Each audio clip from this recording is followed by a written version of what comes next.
கதை கேட்க ஆவலா காத்துட்டு இருக்க நண்பர்களுக்கு வணக்கம். நீங்க பார்த்துட்டு இருக்கிறது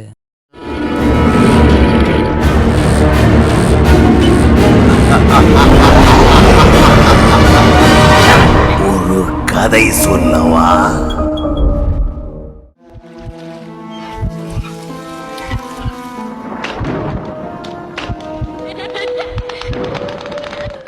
ஹலோ கைஸ், எல்லாரும் எப்படி இருக்கீங்க? ரொம்ப நாளாகவே ஒரு ஹாரர் படத்தை நரேட் பண்ணணும்னு ஆசையாக இருந்தேன். அந்த ஆசையை நிறைவேற்றுற வகையில் தான் இன்னைக்கு இந்த வீடியோ போடுறேன். கிட்டத்தட்ட 10-15 வருஷமாகவே தமிழில் ஒரே கதைக்களத்தில் பல ஹாரர் மூவிஸ் நம்ம பார்த்துட்ருக்கோம். அதனாலேயோ என்னவோ தெரில, இப்போல்லாம் ஹாரர் மூவிஸ் பார்க்கறதுக்கே இன்ட்ரெஸ்ட் வர மாட்டேங்குது. பட் நான் இப்போ சொல்ல போகிற நரேட் பண்ண போகிற படம் 2014 ரிலீஸ் ஆன படம். இந்த படத்தோட கதை ஒரு டிஃப்ரெண்ட்டான கதைன்னு நான் சொல்லுவேன். அதனாலேயே என்னவோ எனக்கு இது ரொம்ப பிடிச்சிருச்சு. இது இன்னி வரைக்குமே ஒரு அண்டர் ரேட்டட் ஃபிலிமாக தான் இருக்கு. ஏன்னு தெரியல, கதை நிஜமாலே நல்லா தான் இருக்கு.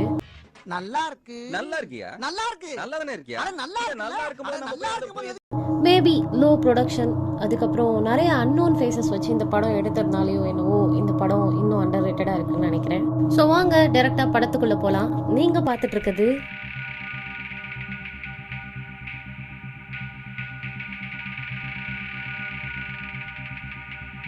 இந்த படத்தோட பேரு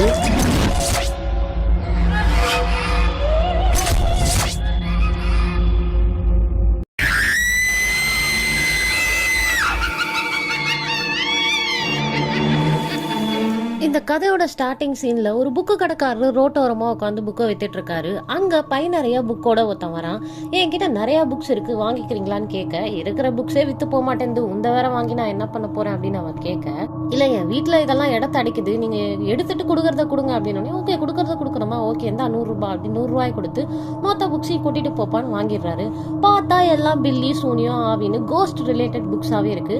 அதுல இருந்து ஒரு புக்கை எடுக்கிறாரு. அந்த புக்ல ஃப்ரண்ட் பேஜ் இல்ல, ஆனா பேப்பர், அந்த ஃப்ரண்ட் பேப்பர்ல ஒண்ணு எழுதிருக்கு, இந்த புத்தகத்தை படிக்காதீர்கள், படித்தால் மரணம் நிச்சயம் அப்படின்னு எழுதிருக்கு. யாரா அவன் கேனப்பை இந்த மாதிரி எழுதி வச்சிருக்கான், இப்படி எல்லாம் இருந்தா எவன்டா புக்கு வாங்குவோம் அப்படின்னு சொல்லி அந்த ஃப்ரண்ட் பேப்பரை கிழிச்சு போட்டுறாரு. அப்படி இந்த புக்ல என்னதான் இருக்கு அப்படின்னு படிக்க ஆரம்பிக்கிறாரு. அன்று டிசம்பர் 26ஆம் தேதி இரவு 8 மணி. 1 மணி நேரத்துல சாக போறோம் தெரியாம அவன் சந்தோஷமா இருந்தான் அப்படின்னு அந்த புக்ல எழுதிருக்கு. அப்படியே அந்த புக்கை சுவாரஸ்யமா படிச்சுட்டே இருந்தவர் திடீர்னு அந்த புக்கை பயந்து கீழே தூக்கி போட்டுறாரு. அப்போ அவர்கிட்ட புக்கு வாங்க ஒருத்தர் வராரு. புக்ஸ் எல்லாம் எதனா இருக்கான்னு கேட்க, புதுசா நிறைய புக்ஸ் வந்திருக்குன்னு, ஆனா எல்லாமே கோஸ்ட் ஸ்டோரிஸ் பா, உனக்கு பரவாயில்லையான்னு கேட்க, எனக்கு இதெல்லாம் தான் பிடிக்கும், ஏன்னா நான் ஒரு ரைட்டர், தலை போனது, கை போனது, கால் போனது, கண்ணு போனதுன்னு இந்த மாதிரி ஹாரர் ஸ்டோரி புக்ஸே கொடுங்க, நான் வாங்கிக்கிறேன். 300 ரூபாய் கொடுத்து மொத்தமா வாங்கிட்டு போயிடுறாரு. ஒரு வழியா 100 ரூபாய்க்கு வாங்கின புக்கை தள்ளி விட்டாச்சு. 300 ரூபாய்க்குன்னு சந்தோஷமா அப்படியே இருந்தவர் திடீர்னு அங்கிருந்து அந்த சிம்னி லேம்ப் ஏதோ ஒரு மாதிரி எரிய அதை சரி பண்ணலான்னு போறவர் அதை சரி பண்ண உடனே அப்படியே அந்த சிம்னி வெடிச்சு இறந்துடுறாரு. அவரோட கை துண்டா போய் அந்த பக்கம் விழுகுது. அதுல வாட்சை காட்டுறாங்க. வாட்ச்ல டைம் 9ன்னு இருக்கு. அந்த புக்ல போட்டிருந்த மாதிரியே அன்னைக்கு டிசம்பர் 26ஆம் தேதி. கட் பண்ணா இந்த பக்கம் ஹவுஸ் புரோக்கரோட புது வீடு ஒன்று வாடகைக்கு பார்க்க ஒருத்தன் வண்டியில் போய்கிட்டு இருக்கான். இவனும் இந்த கதையோட ஒரு மெயின் லீட் அப்படின்னு வச்சுக்கலாம். இவன் ஒரு சினிமா டைரக்டர். 2 பேரும் அந்த வாடகை வீட்டுக்கு போய் இறங்குறாங்க. பார்த்தா ஒரு பூத் பங்களா செட்டப்ல இருக்க அந்த வீடு. நானே கஷ்டப்பட்டு ஒரு ஐயர் பொண்ணு உஷார் பண்ணி காதலிச்சு கல்யாணம் பண்ணி இப்போ தனி கொடுத்துனத்துக்கு வீடு பார்க்க சொன்னா, நீ தான் பூத் பங்களா மாதிரி பார்த்துருக்க அப்படின்னு அவன் கிட்ட கேட்க, இது பார்க்க தான் பூத் பங்களா மாதிரி இருக்கும், ஆனால் ரொம்ப ராசியான வீடு அப்படின்னு சொல்லி 2 பேரும் அந்த வீட்டை பார்க்க உள்ளே போகிறாங்க. வீட்டெல்லாம் அப்படியே சுற்றி காட்டுறான். அந்த பக்கம் ஏதோ ஒரு புக் ஷெல்ஃப் மாதிரி இருக்குது, அங்கே புக்கெல்லாம் அடிக்கிருக்கு. ஏன்னா இது இங்கே ஃபுல்லாக புக்கெல்லாம் அடிக்கிருக்கு அப்படின்னு கேட்க, இதுக்கு முன்னாடி இந்த வீட்டில் வாடகை குடியிருந்தவர் ஒரு ரைட்டர், இந்த மாதிரி நிறையா புக்ஸ் எழுதிக்கிட்டு இருக்கிறதுக்கு தான் ஒரு வேலை அப்படின்னு சொல்கிறாரு. உடனே அந்த புக் ஷெல்ஃப் கிட்ட போய் நிறைய புக்ஸ் எல்லாம் அப்படி எடுத்து பார்க்குறான். ரொம்ப ரசனையான ஆள் போல இருக்கு, இவ்வளோ புக் கலெக்ஷன்ஸ் வச்சிருக்காரு அப்படின்னு பார்த்துட்டே இருக்க, அங்கேருந்து ஒரு ஃபோட்டோ கீழே விழுகுது. அந்த ஃபோட்டோவில் இருக்கிறது யாருன்னு பார்த்தா, ஃபர்ஸ்ட் புக்கு கடைக்காரங்கிட்ட ஒரு ரைட்டர் வந்து எல்லா புக்ஸையும் வாங்கிட்டு போவார்ல, அவர் தான் இந்த வீட்டில் முன்னாடி குடியிருந்திருக்கார் போல. ஓ, இவர் தான் இந்த வீட்டில் முன்னாடி குடியிருந்தவரா அப்படின்னு இவன் கேட்க, அதுக்கு அந்த ஹவுஸ் புரோக்கரோ, சொன்னா நம்ப மாட்டீங்க, இதோ இப்போ நீங்கள் நிற்கிறீங்களே இந்த இடத்துக்கு பக்கத்தில் தான் இவர் ரத்தவாந்தி எடுத்து செத்து கிடந்தாரு அப்படின்னு சொல்கிறான். ஆனால் பயப்படுறதுக்கு ஒன்றும் இல்லை, போஸ்ட்மார்ட்டம் ரிப்போர்ட்டில் ஹார்ட் அட்டாக்னு வந்துருச்சு, இதனாலலாம் நீங்கள் இந்த வீட்டுக்கு குடி வராமல் போயிடாதீங்கன்னு சொல்ல, இதுக்கும் அதுக்கும் என்னையா சம்மந்தம், எனக்கு வீடு ரொம்ப பிடிச்சிருக்கு, நானும் என் ஒய்ஃபும் நாளைக்கே குடி வந்துடுறோம் அப்படின்னு சொல்லிட்டு வீட்டை ஃபிக்ஸ் பண்ணிட்டு இவன் கிளம்பிடுறான். அந்த ரூமை விட்டு 2 பேரும் வெளியே போக அப்படியே பக்கத்துல அந்த செத்து போன ரைட்டரோட ஆவியை காமிக்கிறாங்க.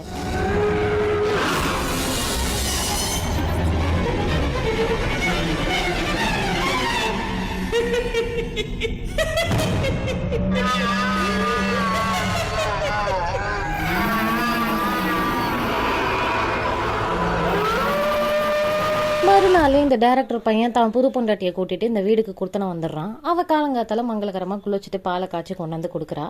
பொண்டாட்டிக்கிட்ட அப்படியே ஃப்ளர்ட்டிங் லைன்ஸ் நாள போடுறான். அவ வழிஞ்சது போதும், போய் அந்த சாமி படத்தை கொண்டு வந்து மாட்டுங்கோ அப்படின்னு சொல்ல அந்த படத்தை கொண்டு வந்து மாட்டுறதுக்காக போனா படம் உடஞ்சு கிடக்கு. இவளுக்கு கோவம் வருது. ஒரு சாமி படத்தை கூட உங்களால ப்ராப்பரா எடுத்துட்டு வர தெரியாதா? எனக்கு தெரியாது, இது அபஸ்தகணும், எனக்கு வேற படம் வந்தாகணும், இல்லைனா இதையே கிளாஸ் போட்டு கொண்டு வாங்கோ அப்படின்னு அவனை அனுப்பி விட்டுறா. சாரி வேதாமா, நான் இப்போ போய் உடனே கிளாஸை மாற்றி எடுத்துட்டு வந்துடுறேன், அவனும் கிளம்பி போயிடுறான். அந்த பக்கம் டேரக்டர் பையன் கிளம்பி போக இந்த பக்கம் அந்த புக் ஷெல்ஃபு கிட்டேருந்து ஏதோ ஒரு உருவம் கிராஸ் ஆகுற மாதிரி காமிக்கிறாங்க. ஏதோ ஒரு குரல் சாமி படத்தை கொண்டு வர அனுமதிக்காத அப்படின்னு சொல்லிக்கிட்டே இருக்க அந்த குரலுக்கு இந்த வேதா மிஸ்மரைஸ் ஆகிடுறா. இவளே தலையாட்ட ஆரம்பிச்சு ஒரு மாதிரி பித்து பிடிச்ச மாதிரி முழிக்க ஆரம்பிச்சிடுறா. சாமி படத்துக்கு கண்ணாடியை மாட்டிட்டு ஜாலியா வரான். பார்த்தா வேதா வெளியிலேயே ஒரு மாதிரி முழிச்சுட்டு நின்றுட்டு இருக்கா. என்ன இங்க நின்றுட்டு இருக்க? தபாரு சாமி படம் ரெடி, வா பூஜைக்கு ரெடி பண்ணு அப்படின்னோடனே இது எதுக்கு, இது தேவையில்லைன்னு அந்த சாமி படத்தை தூக்கி எறியதா. அது போய் தூள் துளா உடையுது. உனக்கு என்னடி ஆச்சு, நீ தானே சாமி படத்தை கேட்டா, இப்ப சாமி படத்தை போய் தூக்கி எறியறன்னு கேட்டதுக்கு அப்படியே ஒரு மாதிரி சமாளிக்கிறா. இல்ல அது உடஞ்சு போன படத்தை மறுபடியும் சரி பண்ணி வீட்டுக்கு கொண்டு வர முடியாது அப்படின்னு ஏதோ கொஞ்சம் பாலிஷ் பண்ணி அந்த கான்வோ அப்படியே எண்டு பண்றா. ஸ்டார்ட் பண்ண ப்ரொடியூசர்ஸோ அவங்க ஒரு பேய் படத்தை போட்டு காட்டி, இங்கே பாரு இது பழைய பேய் படம், ஆனால் எப்படி பீதியை கிளப்புது, இந்த மாதிரி ஒரு பக்கா ஹாரர் கண்டென்ட்டோட வா அப்படின்னு சொல்ல, சரி சார் எனக்கு ஒரு வீக் டைம் கொடுங்க, நான் பிரமாதமான ஒரு ஹாரர் கண்டென்ட்டோட உங்களை வந்து பார்க்குறேன் அப்படின்னு சொல்லி கிளம்பிடுறான். கட் பண்ணா இந்த பக்கம் கூரை ஒன்றும் இல்லைன்னு ஒரு சாமி பாட்டு போட்டு விட்டுட்டு வெண்டைக்காயை வெட்டிக்கிட்டு இருக்கா வேதா. அகைன் ஏதோ கருப்பா ஒரு உருவம் கிராஸ் ஆகிற மாதிரி காமிக்கிறாங்க. அந்த பக்கம் டேப் ரெக்கார்டர் கொலாப்ஸ் ஆக ஆரம்பிச்சு ஒரு வாய்ஸ் கேட்க ஆரம்பிக்குது பாட்டு நின்று. அந்த வாய்ஸ் இந்த வாட்டி என்ன சொல்லுதுன்னா, வேதா, நான் கரிசோறு சாப்பிட்டு ரொம்ப நாள் ஆச்சு, எனக்கு கரிசோறு சாப்பிடணும் போல ஆசையா இருக்கு, ஆக்கி போடுவியா? அந்த வாய்ஸ்ல மறுபடியும் மெஸ்மரைஸ் ஆன வேதா கறி வாங்க கிளம்பிக்கிட்டு இருக்கா. நோட் பண்ணணும், இவ ஒரு ஐயர் பொண்ணு, ஆனா கறி வாங்க கிளம்பிக்கிட்டு இருக்கா. இந்தாப்பா 2 கிலோ தொடக்கறியா போடு, அப்படியே 2 கோழியும் சேர்த்து போடு அப்படின்னு கேட்க அதை பார்த்து அந்த கடைக்காரன் ஷாக் ஆயிடுறான். நீ புதுசா குத்துன வந்த ஐயர் பொண்ணு தானே, நீ தான் கறி வாங்க வர அப்படின்னு கேட்குறான். அதுக்கு அவ கம்யூனிட்டி சர்டிஃபிகேட் இருந்தா கறி கொடுப்பியா, மூடிட்டு கறியை கூடுறான்னு சொல்லி அந்த கறியை வாங்கிட்டு போறா. நடு வீட்டுல ராஜ்கிரண் மாதிரி இலைய போட்டு கறி குழம்புன்னு வெட்டி வீசிக்கிட்டு இருக்கா. புருஷன் வீட்டுக்கு வந்து அதெல்லாம் பார்த்துட்டு ஷாக் ஆயிடுச்சு, இவ ஏன் இப்படியெல்லாம் பிஹேவ் பண்றா அப்படின்னா அந்த பக்கம் போயிடுறான். சாப்பிட்டு முடிச்சுட்டு மாடியில ஓன்னு உட்காந்து அழுதுகிட்டு இருக்க. இவன் போய் எதுக்கடி இப்போ அழுதுகிட்டு இருக்கேன்னு கேட்க, நீங்க நான்வெஜ் எல்லாம் சாப்பிட மாட்டீங்கன்னு தெரிஞ்சுதானே நான் கல்யாணம் பண்ணேன், கண்ட கருமத்தையும் தின்னு அப்படி ஹாலில் போட்டு வச்சிருக்கீங்க, இன்னும் என்னென்ன பழக்கம்லாம் இருக்கோ சி அப்படின்னு சொல்லி அவனை திட்டிட்டு போறா. டேரக்டர் பையன் ஷாக் ஆகி இவையே இப்படி எல்லாம் வேடா பிஹேவ் பண்ணிக்கிட்டு இருக்கா அப்படின்னு யோசிச்சுட்டே அங்கிருந்து நவுந்துடுறான். கட் பண்ணா காலையில அவளுக்கு ஒரு மாதிரி வாமிட்டிங் சென்சேஷன் வருது. உடனே போய் வாமிட் எடுக்கிறா.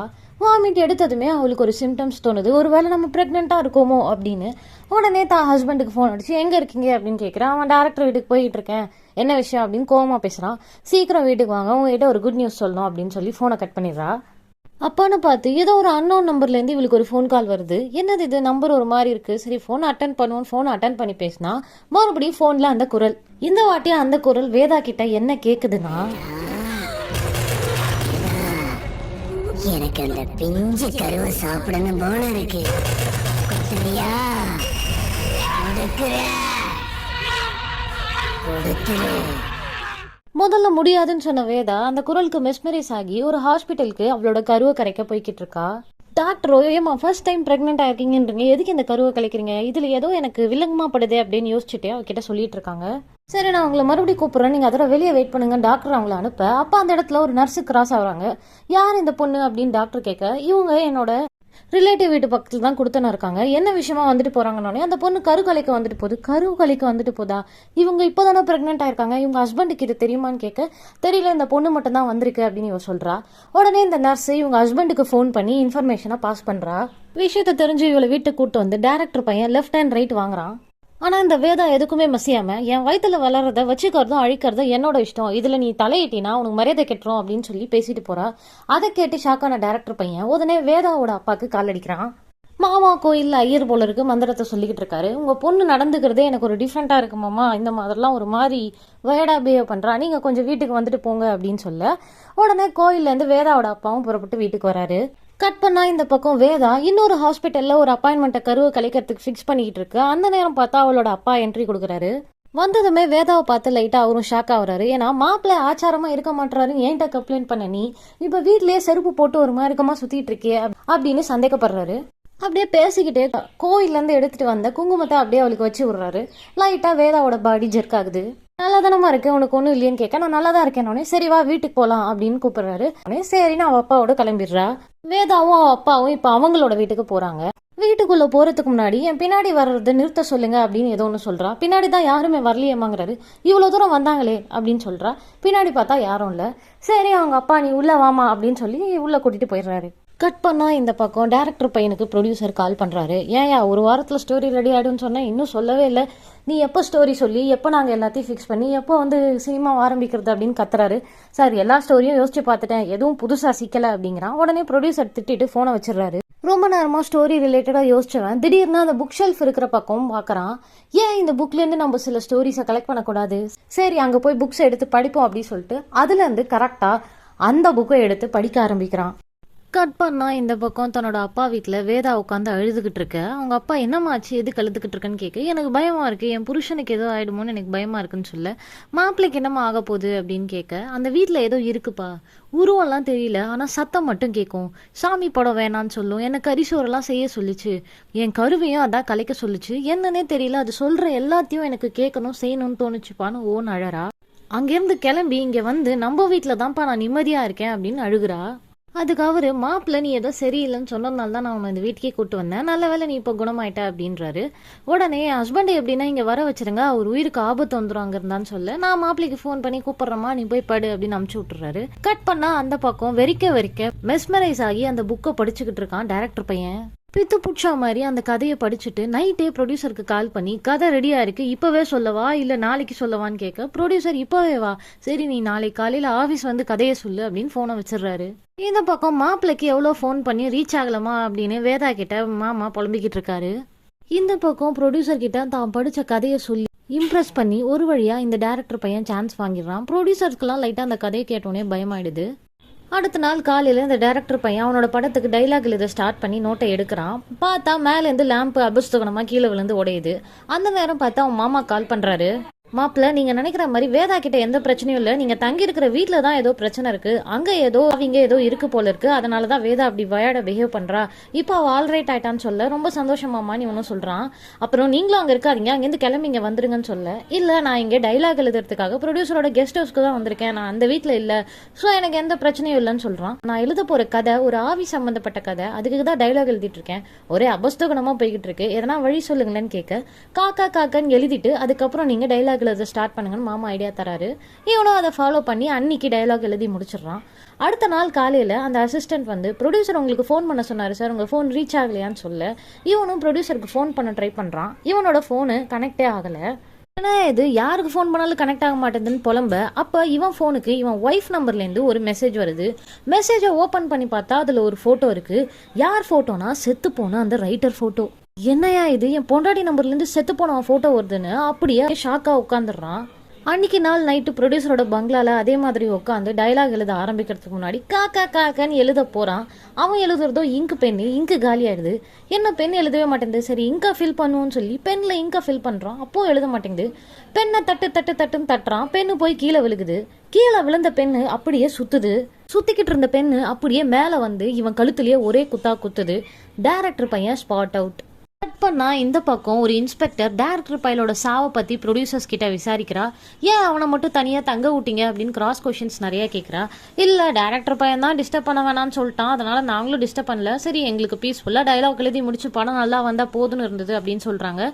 இந்த பக்கம் அந்த பிஏவும் யாரும் உள்ள வரல மேடம், யாரும் வெளியில போல, அவர் மட்டும்தான் இருந்தாரு, ஆனா அவர் வந்ததுலேருந்தே ஒரே அபஸ்த குணமா நடந்துகிட்டு இருக்கு அப்படின்றத சொல்றான். யாரும் உள்ள வரல, யாரும் வெளியில போல, சிசிடிவி ஃபுட்டேஜ்லயும் ஒன்றும் இல்லைன்னா இது தற்கொலையா தான் இருக்கும் அப்படின்னு சொல்லி அங்கிருந்து டைரக்டா வேதாவோட அப்பா வீட்டுக்கு போறா. வேதாவோட அப்பா கிட்டேயும் இதையே சொல்ல, இல்ல என்னோட மாப்பிள்ள தற்கொலை பண்ணிக்கிற அளவுக்கு கோழை கிடையாது அப்படின்னு உறுதியா சொல்றாரு. இது தற்கொலை தான், உங்க பொண்ணை கூப்பிடுங்க, உங்க பொண்ணு கிட்ட பேசணும்னு. என் பொண்ணு நல்ல ஸ்டேட்ல இல்ல, அவ ரொம்ப மோசமான மனநிலையில இருக்கா, அப்புறமா வேணா வாங்கன்றதுக்குள்ளவே வேதா அந்த ஸ்பாட்டுக்கு வந்துடுறா. என்ன நடந்திருக்கும் நானே சொல்றேன். என் வீட்டுல ஒரு புக் ஷெல்ஃப் இருக்கு, அந்த புக் ஷெல்ஃப் கிட்ட தான் அந்த துஷ்ட சக்தி இருக்கு, 100% அந்த துஷ்ட சக்தி தான் என் புருஷனை கொன்றிருக்கு அப்படின்னு அழுதுகிட்டே சொல்றா. உடனே அந்த இன்ஸ்பெக்டர், அந்த கான்ஸ்டபிள் விஜயலட்சுமியும் இதே மாதிரி ஒரு கதையை சொன்னாலே அப்படின்னு ஒரு ஃபிளாஷ்பேக்கு போறா. என்ன ஃபிளாஷ்பேக்னா, அந்த கான்ஸ்டபிள் விஜயலட்சுமி ஒரு சிசிடிவி ஃபுட்டேஜ் எடுத்துன்னு வந்து இந்த இன்ஸ்பெக்டர் கிட்ட காமிக்கிறா. இங்க பாருங்க, கொலையாளியோட உருவம் இதுல விழுந்திருக்கு, இதுல பதிவாயிருக்கு அப்படின்னு சொல்றா.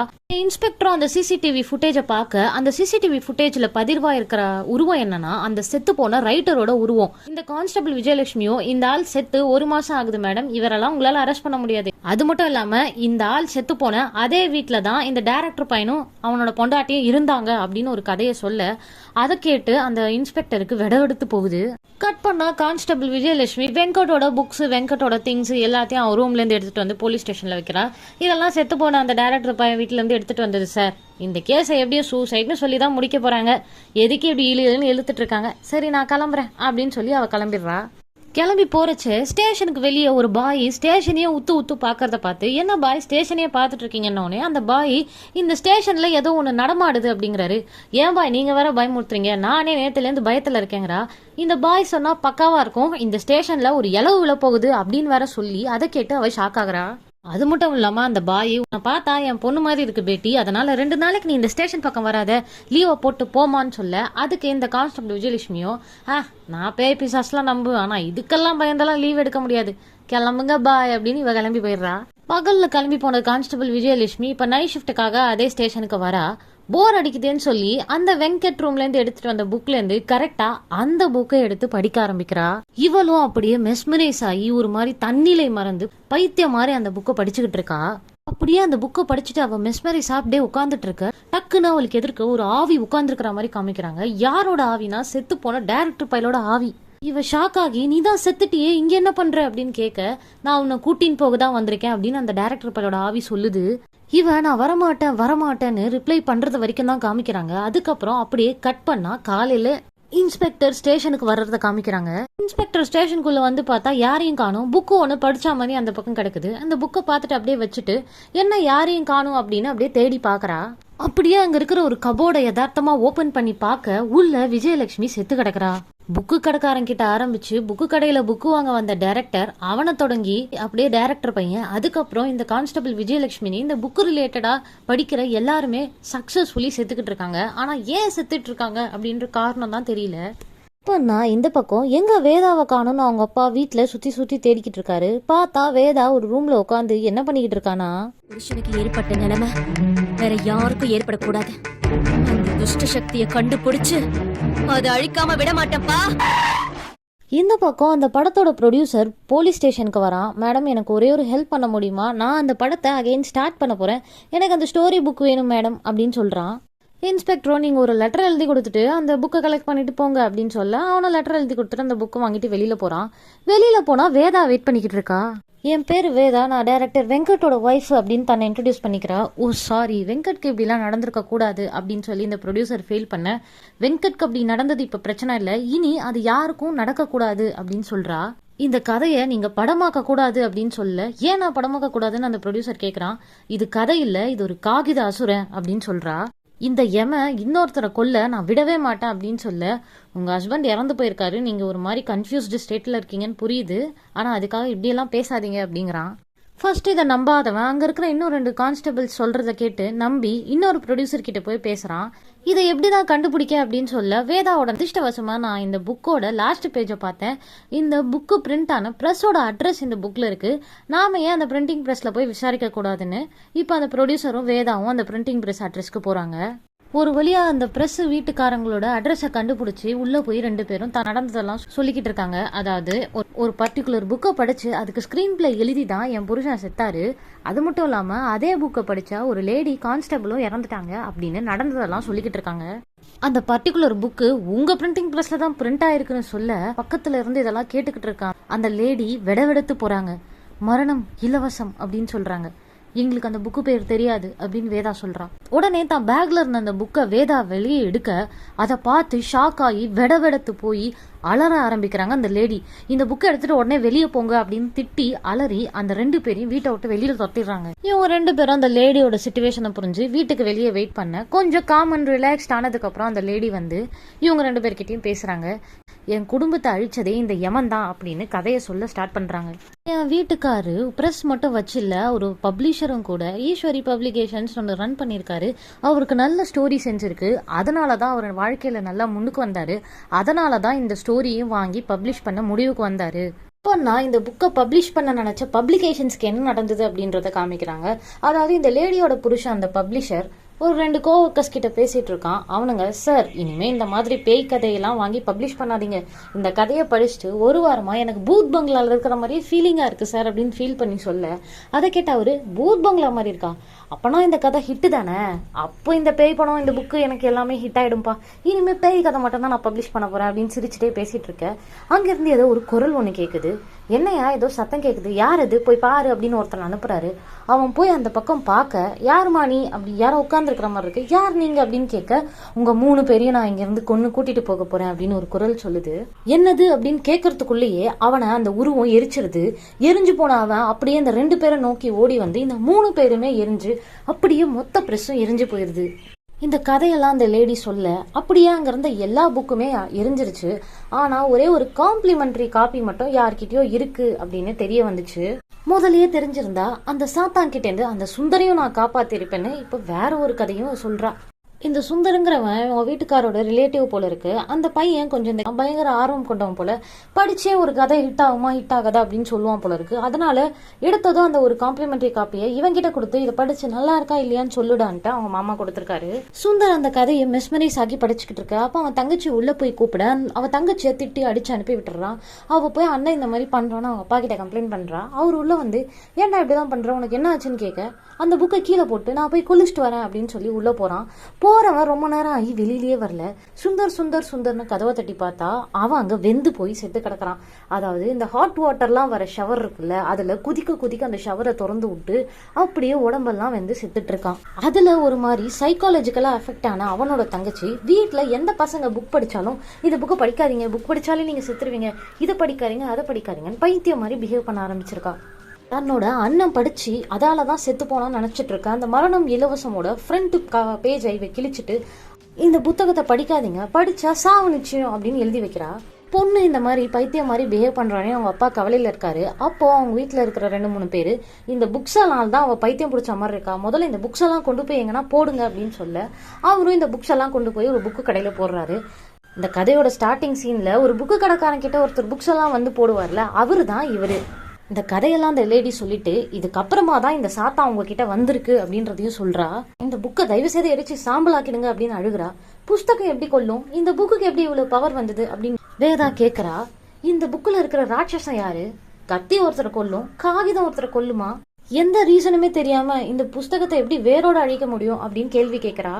உடனே அந்த ப்ரொடியூசர் பையன், இந்த கதையை யார் எழுதுனது, இந்த கதையோட ரைட்டர் யாருன்னு எங்க கிட்ட சொல்லுங்க, அப்பதான் எல்லா உண்மையும் நம்மளுக்கு தெரிய வரும்னு சொல்ல அந்த லேடி பிரம்மபுத்திரன் அப்படின்னு ஒரு பேரை சொல்றா. ஒரு வழியா அந்த பிரம்மபுத்திரனோட வீடு, அந்த ரைட்டர் பிரம்மபுத்திரனோட வீடை தேடி கண்டுபிடிச்சு வேதாவும் ப்ரொடியூசரும் அங்க போயிடுறாங்க. அங்க போய் பார்த்தா அந்த ரைட்டர் நடக்க கூட முடியாம ஒரு சேர்ல பேராலிசிஸ் வந்தவன் மாதிரி உட்கார்ந்துருக்கான். கொஞ்சம் கூட தாமதிக்காம வேதா, நீங்க எழுதின ஒரு கதையால பல பேர் உயிர் போய்கிட்டு இருக்கு, அது உங்களுக்கு தெரியுமா அப்படின்னு கேக்குறா. அதை சொல்லும் போதே அவன் லைட்டா எந்திரிச்சு ஷாக்கா ஒரு மாதிரி வேதாவை பார்க்க பேக்குக்குள்ள இருந்து அந்த மரணம் இலவசம் புக்கை வேதா எடுக்க அப்படியே ஒரு மாதிரி பிரமிச்சு போய் உட்கார்ந்துருக்கான் பிரம்மபுத்திரன். அப்படியே ஒரு பிளாஷ்பேக்குள்ள போறோம். பிளாக் மேஜிக் ரிலேட்டடா இங்கிலீஷ்ல ஒரு நாவல் வந்துச்சு. அந்த நாவல் மிகப்பெரிய ஹிட் ஆச்சு. அதே மாதிரி தமிழ்ல ஒரு ஸ்டோரி வேணும் ஈஸ்வரி பப்ளிகேஷன்ஸ் என்கிட்ட கேட்டாங்க. அதனால நான் பில்லி சூனியோ ஏவல் எல்லாம் தெரிஞ்சேன், இதெல்லாம் கண்ட்ரோல் பண்ண தெரிஞ்சேன், இதை பத்தி தெரிஞ்ச சுடலையாச்சு அப்படின்னு ஒருத்தரை மீட் பண்ண கோவிலுக்கு போயிருந்தேன் அப்படின்னு நடந்த கதைகளை ஒவ்வொன்னா சொல்ல ஆரம்பிக்கிறான். 1 மாசம் அவங்களோட இடத்துலயே தங்கியிருந்து பிளாக் மேஜிக் பத்தி ஸ்டடி பண்ணேன். நடந்த சம்பவங்கள், கேட்ட மந்திரங்கள், பார்த்த ஒரு துஷ்ட சக்திகள், அங்க நடக்கிற நிகழ்வுகள், இதெல்லாம் வச்சு என் கற்பனையும் கலந்து ஒரு அற்புதமான ஒரு ஹாரர் ஸ்டோரியை நான் எழுதினேன் அப்படின்னு சொல்றான். அந்த கதை நான் எதிர்பார்த்ததை விட வேற லெவல்ல வந்தது அப்படின்னு சொல்றான். நான் எந்த கதை எழுதினாலும் ஃபர்ஸ்ட் என் மனைவி கிட்ட கொடுப்பேன், அவளுக்கு அந்த கதை படிச்சதுக்கு அப்புறம் பிடிச்சா மட்டும்தான் அதை பப்ளிஷ் பண்ண கொடுப்பேன் அப்படின்னு சொல்லி நடந்ததை சொல்றான். அதே மாதிரி நான் இந்த புக்கையும் அவகிட்ட படிக்க கொடுத்தேன். என்னமோ தெரியல, நடுராத்திரி பேய் மாதிரி உட்காந்து அந்த புத்தகத்தையே என் மனைவி படிச்சுட்டு இருந்தா.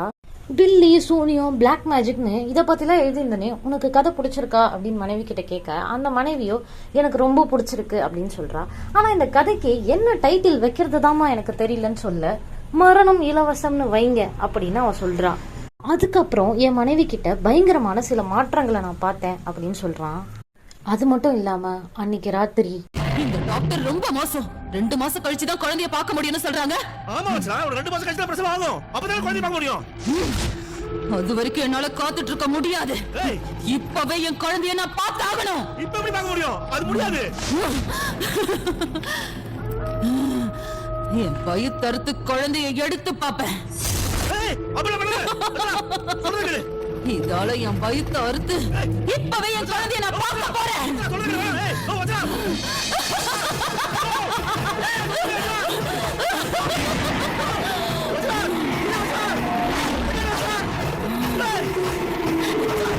இப்ப அம்மா உன்னை பார்க்க போறேன். இப்ப அம்மா உன்னை பார்க்க போறேன்.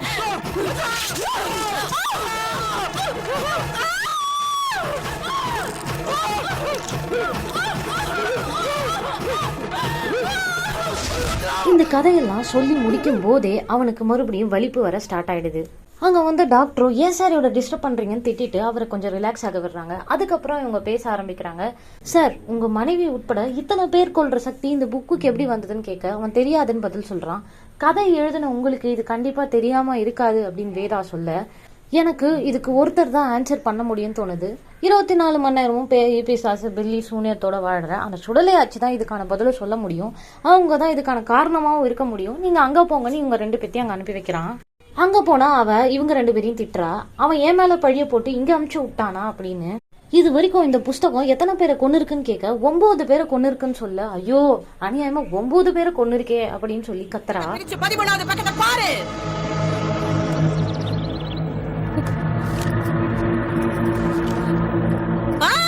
படிக்காத படிக்காத. 8 வரியில ஒரு மந்திரம் இருக்கா? அந்த மந்திரத்தை இப்ப நான் உச்சாரணம் பண்றேன். என்ன நடக்குதுன்னு பாருங்க.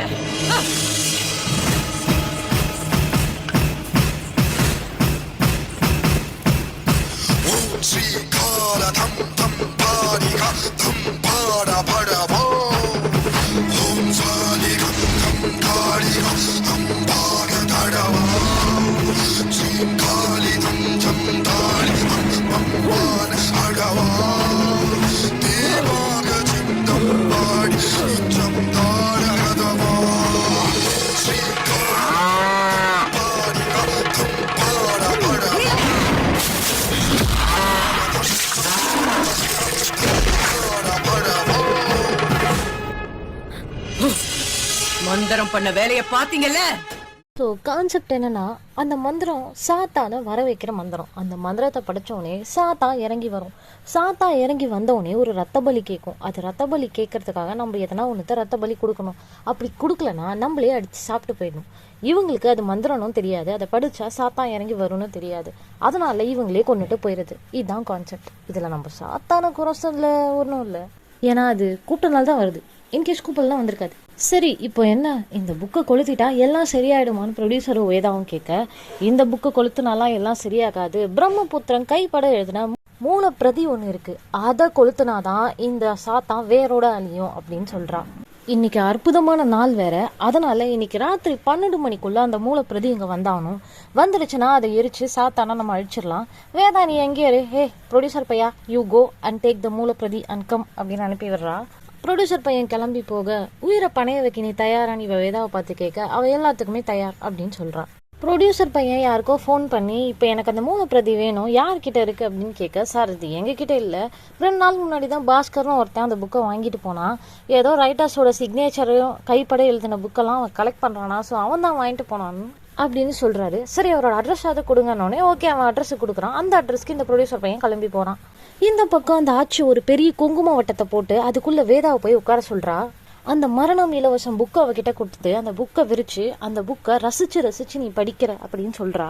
வேதா ஒரு நிமிஷம் தயங்க, என்னடி படிச்சா சித்துருன்னு உனக்கு பயமா இருக்கான்னு ஆச்சு கேட்க, இல்ல அப்படின்னு சொல்லி அவளும் அந்த புக்கை படிக்க ஸ்டார்ட் பண்ணிடுறான். கட் பண்ணா அந்த பாஸ்கரோட வீட்டுக்கு இந்த ப்ரொடியூசர் பையன் ரீச் ஆகிறான். வீட்டுக்குள்ள போய் அந்த மூலப்பிரதி எடுத்துட்டு வர்றது தான் இப்போ இவனுக்கு பெண்டிங் ஒர்க்கு. ஆனா வீடு பூட்டி இருக்கு. ஃபோன் பண்ணி என்ன சார் பூட்டின வீடு சொல்லியிருக்கீங்க அப்படின்னு கேட்டிருக்கோம். ஐயோ சார் சாரி, நாளைக்கு அந்த பையனுக்கு கல்யாணம், அதனால வீட்டை பூட்டிட்டு கல்யாணத்துக்காக போயிருப்பான் போல இருக்கு அப்படின்னு சொல்றாரு. இந்த ப்ரொடியூசர் பையலோ 10 நிமிஷம் கூட தாமதிக்காம இதை எடுக்காம நான் இங்கேருந்து போறதா இல்லைன்னு வீட்டு சுவரே எகிரி உள்ள குதிக்கிறான். ஒரு வழியா அந்த ரூமை ரீச் ஆகி கப்போர்டை திறந்து அதுக்குள்ள இருக்கிற புக்கு எடுக்க போக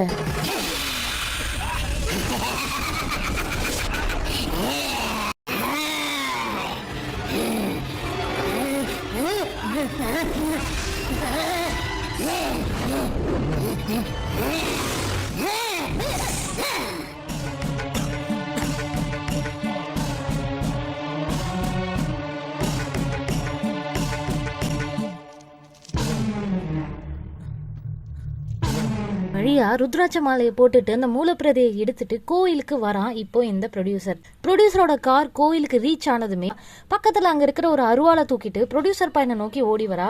அந்த பக்கம் ஆச்சி டே வராதன்னு கத்த, இவன் ஒண்ணுமே புரியாம வேதா எதுக்கு ஓடி வராங்கன்னு பொறுமையா அந்த மூலப்பிரதியோட நடந்து வந்துகிட்டு இருக்கான். வந்த வேதா டைரக்டா அந்த அருவாள் எடுத்து இவனை வெட்ட வர இவனும் சக்சஸ்ஃபுல்லி தடுத்துடுறான். என்ன வேதா எதுக்கு இப்படி பண்றீங்க, என்னாச்சு அப்படின்னு கேட்க, அங்கிருந்த ஆச்சியோ அந்த புக்கு தூக்கி இந்த பக்கம் தீயில போடுறா அப்படின்னு கத்த இவன் ஒரு அளவுக்கு புரிஞ்சுக்கிறான். ஓகே, வேதாவும் இப்ப இந்த புக்கை படிச்சு அஃபெக்ட் ஆயிருக்கான். உடனே அந்த மூலப்பிரதி கையில இருக்கிற மூலப்பிரதியை தூக்கி அங்க இருக்கிற நெருப்புல வீசுறான். அந்த மூலப்பிரதியும் போய் எரிஞ்சிருது. அது எரிஞ்சதுக்கு அப்புறம் இந்த சாத்தம் அப்படியே அந்த நெருப்புல எரிஞ்சு சாம்பலாகிடுது.